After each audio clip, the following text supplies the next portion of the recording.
আমি ভেবেছিলাম আমাদের ভালোবাসা যদি সত্যি হয় পৃথিবীর কেউ আমাদেরকে আলাদা করতে পারবে না, কিন্তু কি করব বলো, তুমি তো নিজেই আমার থেকে আলাদা হয়ে গেলে।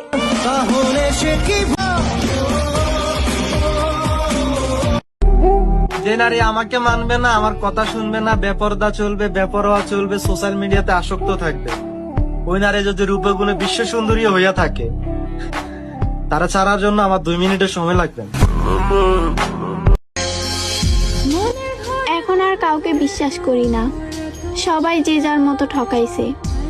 যারে বিশ্বাস করে বুকে আগলায় রাখছিলাম, ছুরিটা সেই বুকে মারছে।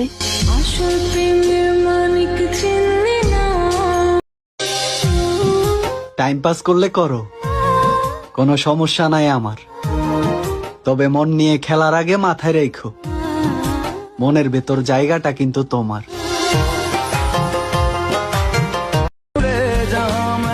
আমি তোমাকে সত্যি ভালোবাসি।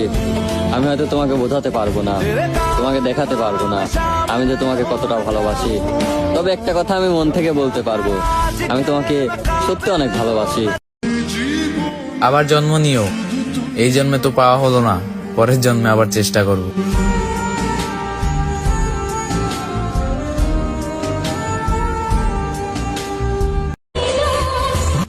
কাউকে ভালো না বাসতে পারলে তার জীবনে এসো না, কারণ ভালোবাসা সুন্দর কিন্তু সেটা কাউকে ঠকিয়ে না।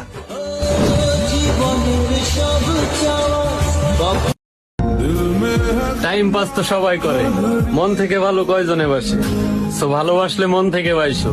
টাইম পাস তো তারাই করে যারা ভালোবাসাকে পুতুল খেলা ভাবে।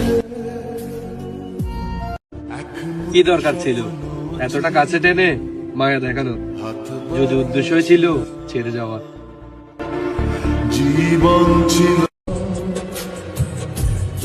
ভালোবাসা কি অদ্ভুত তাই না? যাকে চিনতাম না, জানতাম না, অথচ তার জন্যই আজ কষ্ট হয়।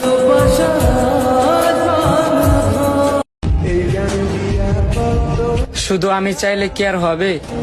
সে যদি আমাকে না চাই, তাকে ভালোবাসার মানুষ তো আমার আশেপাশে তার অভাব নাই।